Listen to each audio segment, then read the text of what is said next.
بسم الله الرحمن الرحيم الحمد لله رب العالمين وصلى الله وسلم وبارك على عبدك ورسولك محمد خاتم النبيين إمام المرسلين وعلى آله وصحبه وسلم تسليما مزيدا ثم أما بعد إخوة الكرام السلام عليكم ورحمة الله وبركاته. ولهذا جاء في الحديث لا تشددوا فيشدد الله عليكم.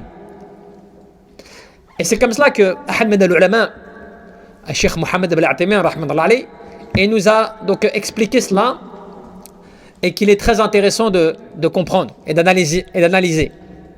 Le fait que le prophète sallallahu alayhi wa sallam nous a mis en garde sur l'exagération, sur l'excès, sur la forme de pratique extrême à laquelle tu peux t'adonner, que ce soit dans les affaires mondaines ou que ce soit dans les affaires religieuses.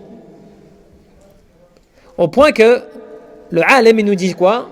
Il nous dit بانظر إلى قصة بني إسرائيل حين قتلوا قتيلا فادرأوا فيه وتنازعوا حتى كادت الفتنة تثور يعني بينهم. On a l'histoire qui nous est racontée dans le Coran concernant les enfants d'Israël lorsqu'ils avaient tué la personne à l'époque donc de Moussa alayhi salam, et que par rapport à cela ils avaient divergé sur qui était l'auteur de cet acte. D'accord? Et cela a causé donc un grand trouble, un grand désordre entre eux. فَقَالَ لَهُمْ Moussa alayhi salam, qu'est-ce que leur a dit Moussa? إِنَّ اللَّهَ يَأْمُرُكُمْ أَن تَذْبَحُوا بَقَرَةً. Allah Jalla fi'ala vous ordonne d'immoler la vache. Cela pourquoi? Parce que celle-ci était censée après donc dire la vérité, ainsi de suite.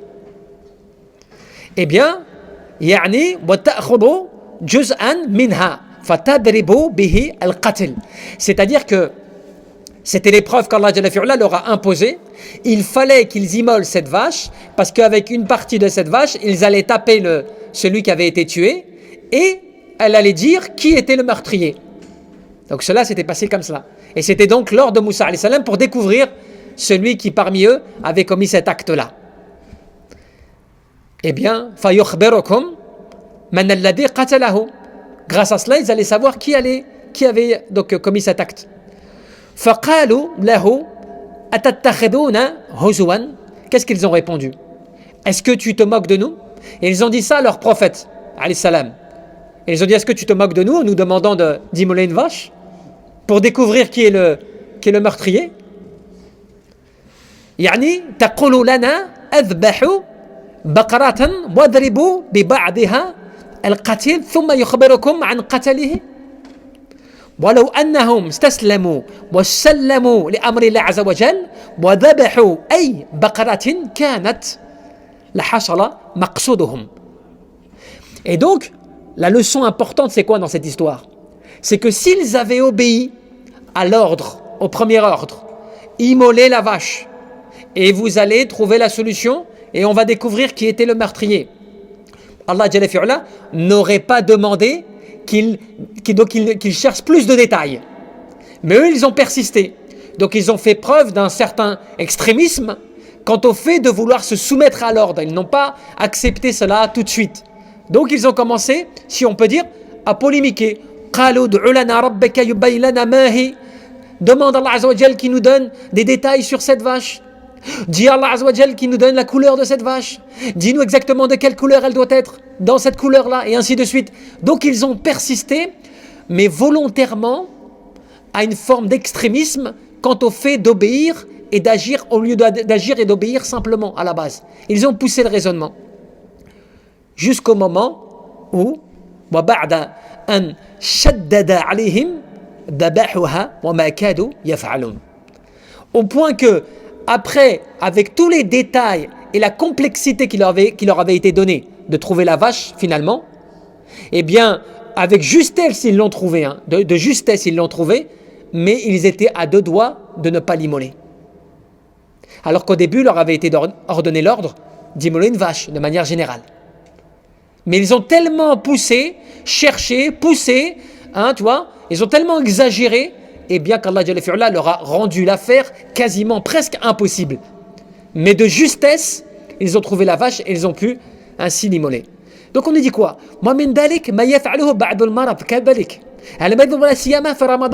Tu as des personnes aussi de la même manière qui agissent comme cela, des malades qui agissent comme cela pendant le mois de Ramadan, par exemple. حيث يكون الله عز وجل قد أباح له الفطر وهو مريض ويحتاج إلى الأكل والشرب. Par exemple, pendant le mois de Ramadan, tu as des personnes qui sont malades. Tu as des personnes, c'est des diabétiques, c'est des personnes qui sont touchées d'une maladie, qui fait que le fait qu'ils jeûnent peut être dangereux pour elles. D'accord? Donc on leur dit, Allah Azza wa Jal t'a permis de ne pas jeûner parce qu'en fait tu as un besoin nécessaire et vital de ne pas jeûner. Donc il faut que tu appliques ce que Allah Azza wa Jal t'a facilité. Mais qu'est-ce qu'ils font? Eux, ils ne veulent pas. Ils considèrent que non, le ramadan c'est important, je ne peux pas, non, c'est plus important même que ma santé et que ma vie. Donc qu'est-ce qu'ils font? Ils exagèrent dans leur pratique au point qu'eux-mêmes, de cette manière, ils jeûnent, ils s'appliquent. يعني ولكنه يشدد على نفسه فبقي يعني صائما فهذا أيضا تقول إنه ينطبق عليه. Et Cheikh il dit quoi? Il dit, eh bien ces mêmes personnes à exagérer et à forcer sur leur propre personne au point qu'ils s'imposent des choses qu'en réalité ils ont le droit de ne pas faire, eh bien ils rentrent aussi parmi ce hadith de ceux qui sont extrêmes dans leur pratique. Tu vois?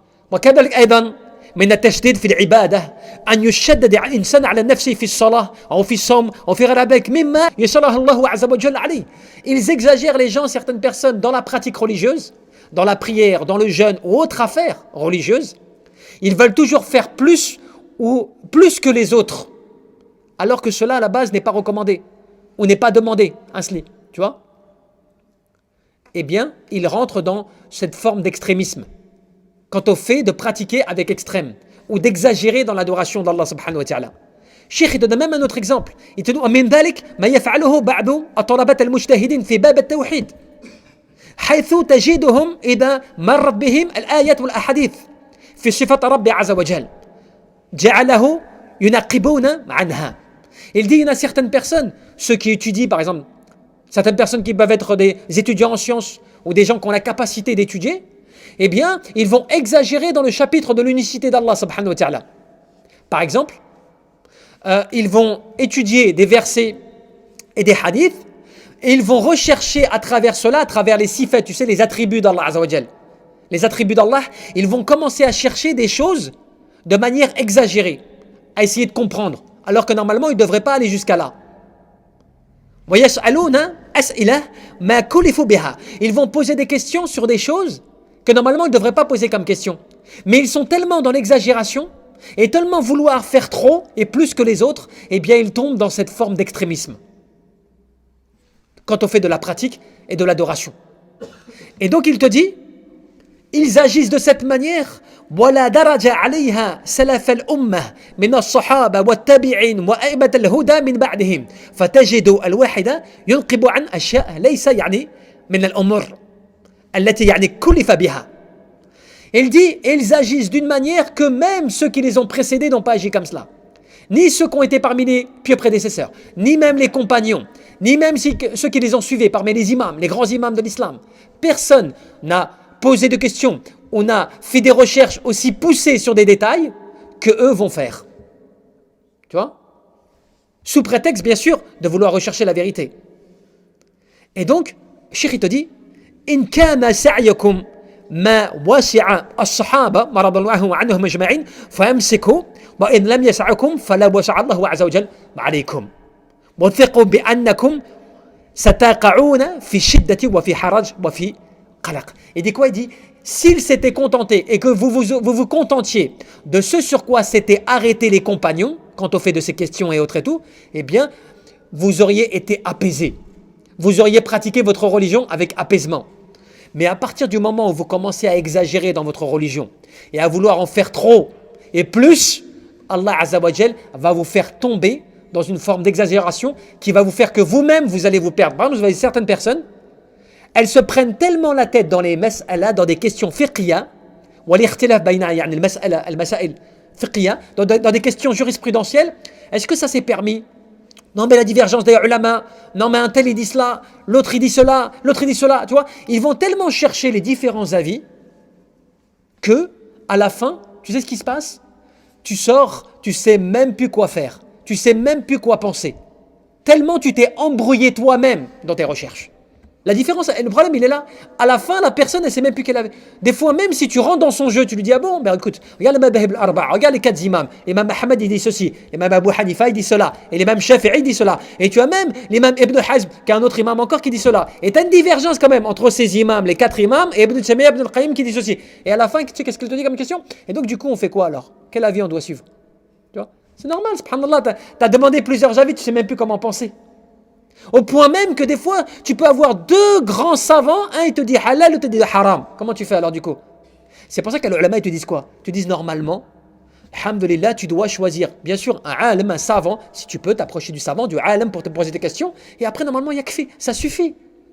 Il te donne la vie, alhamdulillah, tu te fies sur cela. Et s'il n'y a pas, tu vas te fier à des personnes de connaissance autour de toi qui vont te donner alhamdulillah, la vie. Mais tu sais pourquoi? Parce qu'en fait, toi, tu exagères et tu cherches la vie qui te convient le plus.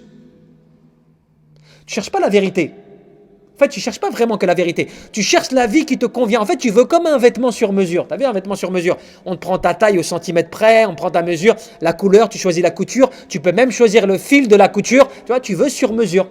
Quelle est la fatwa qui va le mieux avec moi?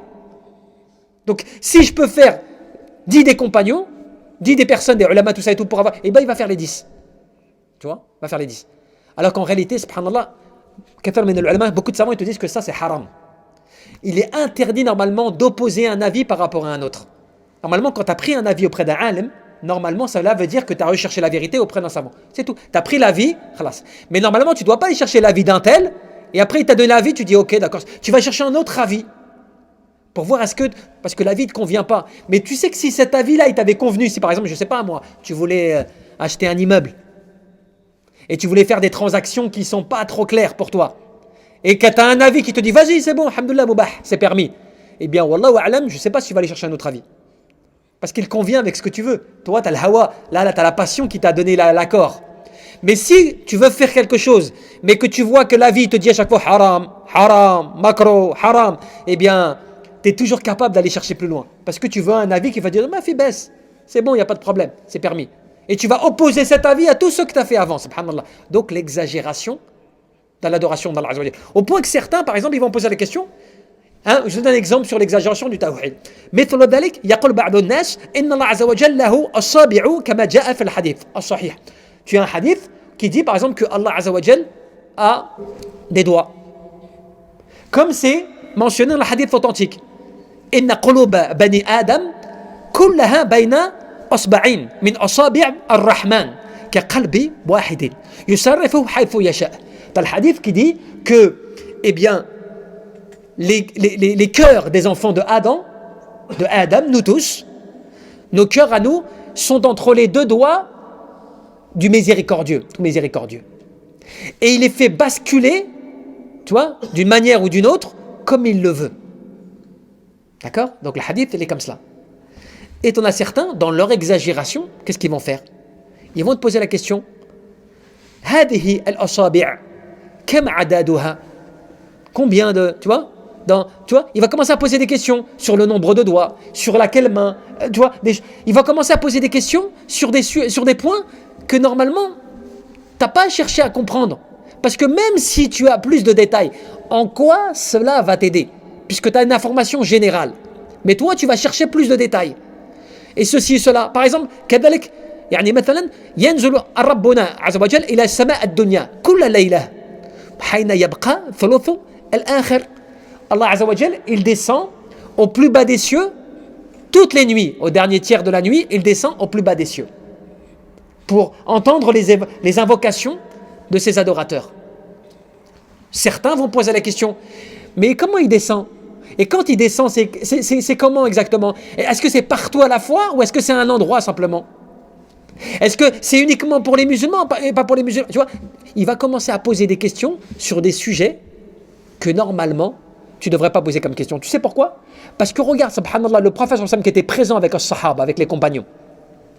Il y avait des grands, parmi les grands qui étaient présents avec les grands imams de leur époque. Eh bien, il n'est pas connu qui posait des questions comme cela. Tu vois? L'imam Malik, on lui a posé la question dans sa mosquée, à Médine. quand il expliquait al-istiwa ala al-arsh, que Ar-Rahman ala al-arsh istiwa, comme quoi Allah Azza wa Jal s'est établi sur le trône. Quand il a expliqué cela, il y a un homme qui s'est levé, qui a levé la main pour poser la question. Il lui dit, Ya Imam, kayfa istiwa? Comment Allah Azza wa Jal il s'est posé, il s'est établi sur le trône? De quelle manière? Comment est-ce qu'il a fait cela? On dit que l'imam Malik, l'imam Malik, comme c'est rapporté dans la plupart des ouvrages, Sunan, et que vous retrouvez partout, un récit authentique, eh bien, on dit qu'il a tenu sa tête comme cela pendant plusieurs secondes.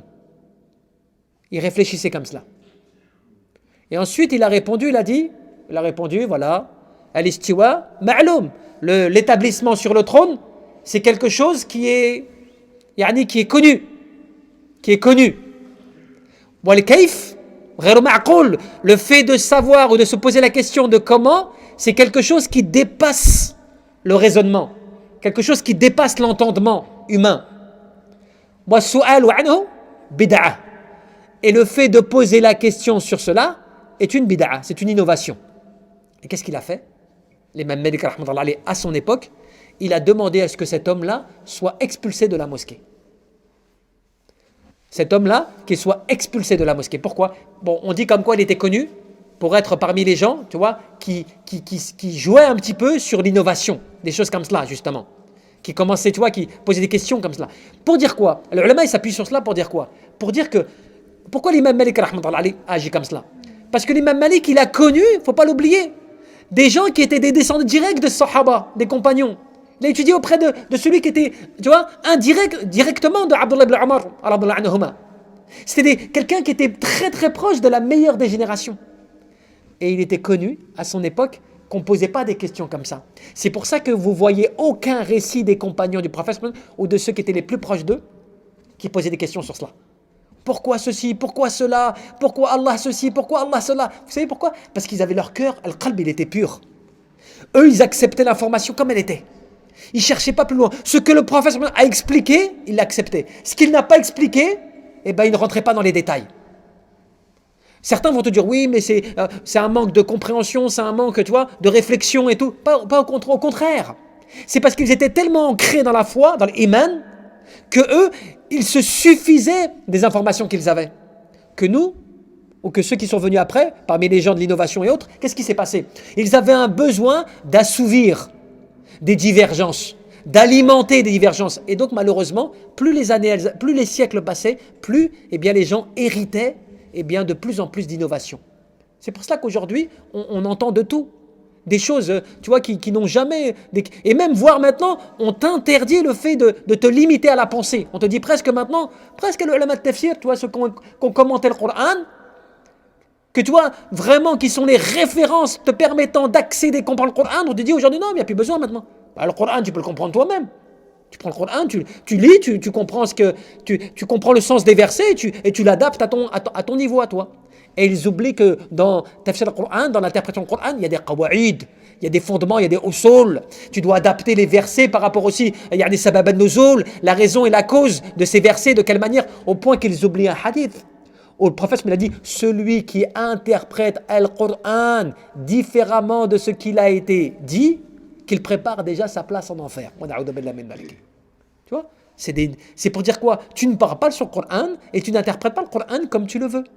Il y a des règles. Tu dis pas, bien sûr, il y a des versets qui sont simples, que tu peux comprendre comme cela, que tu comprends à premier sens, de manière apparente, c'est vrai. Mais l'interprétation à tafsir, le Qur'an, le fait de donner une interprétation et de dire de quelle manière le verset doit s'appliquer réellement et comment il a été à l'époque, ça nécessite un ilm. C'est pour ça qu'alhamdoulilah, Allah Azza wa Jal a protégé cette ummah par des ulama, par des savants qui de tout siècle sont devenus des références dans le tafsir. Tu vois, incontournable, quel que soit l'endroit géographique sur la planète. Ibn Kathir, Al-Qurtubi, tu vois, Al-Tabari, Al-Shawkani, tu vois, c'est des références, tu vois, c'est des piliers. Après, émanent de cela tous les autres ulama qui puisent. C'est pour ça qu'un savant qui est respecté en la matière, c'est un alim aussi, que tu sais que l'ilm, c'est pour ça que même un des grands tafsir qui a été contemporain, qui est simple, mais qui a une notoriété extraordinaire dans le monde, le tafsir d'Ibn Sa'di, le tafsir d'Ibn Sa'di. Pourtant, quand tu rentres, il n'a pas plus de détails, vraiment de gros détails dans son explication. Mais qu'est-ce qui a fait cette notoriété et cette puissance, à part bien sûr le fait qu'on ne parle pas de la baraka qu'Allah Azza wa Jal a accordé à cet homme-là, tu vois, par le fait de sa sincérité, sa dévotion. Mais c'est parce qu'en fait, ce qu'il a expliqué, il l'a expliqué en faisant une forme de résumé par des mots et des phrases simples de tout ce que tu trouves dans les plus grands tafsirs du Coran. C'est que ce qu'il te dit en quelques phrases, c'est ce que la plupart des grands imams du tafsir disent en fait, de manière différente avec toute la preuve qui vont à l'appui. Donc il te donne l'essentiel, le résumé essentiel et nécessaire pour que tu comprennes le verset simplement. Et qui fait que quand tu as compris déjà ce minimum de base, tu as compris, alhamdoulilah, la base même du verset. En te donnant en plus plein de leçons bénéfiques, plein de réflexions bénéfiques, mais qui sont toujours tirées des tafsirs de manière générale. Ibn Taymiyyah, Ibn Taymiyyah, à son époque déjà, lui-même il disait, quand j'analysais un verset, écoute bien, quand j'analysais un verset, je lisais parfois sur ce verset une centaine de tafsirs. Une centaine de commentaires du Coran. Une centaine. C'est pas comme nous. Prends un ou deux, tu vois, on se contente, c'est fini. Tu vois, on s'arrête à cela. Une centaine. Tellement il voulait puiser, tu vois, le maximum d'informations sur le verset. Et pour rentrer au plus profond du verset, parce que nous on a l'impression que le verset, le Coran, tu l'as lu comme ça y est, tu as eu l'information, qu'est-ce que je vais comprendre de plus? L'ulama il rentrait dans pourquoi Allah Azza wa Jal a utilisé ce mot-là avant celui-ci. Pourquoi Allah Azza wa Jal a parlé de ce mot-là de cette manière et cela. Et pourquoi entre deux versets qui n'ont absolument rien à voir, il ajoute un verset mais qui est totalement différent en fait du contexte. Pourquoi? Pour revenir plus tard sur la même histoire. Pourquoi? Tu vois? Pourquoi Allah Azza wa Jal a mentionné autant de fois l'histoire de Moussa et pas pour les autres? Pourquoi Allah Azza wa Jal a raconté toute l'histoire de Yusuf alayhi salam sur une seule surah, alors que pour Moussa alayhi salam il l'a raconté sur plusieurs surahs? Pourquoi? Tu vois? Toi, tous ces pourquoi-là, eh ben, il faut rechercher.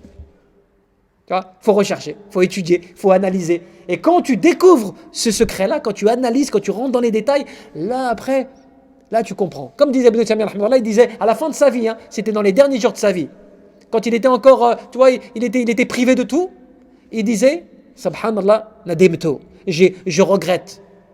Pourquoi? Parce qu'en fait, il avait que le Coran.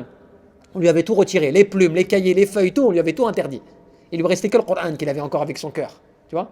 Et donc il le méditait, au point qu'il a lu en 3-4 jours 80 fois le Coran.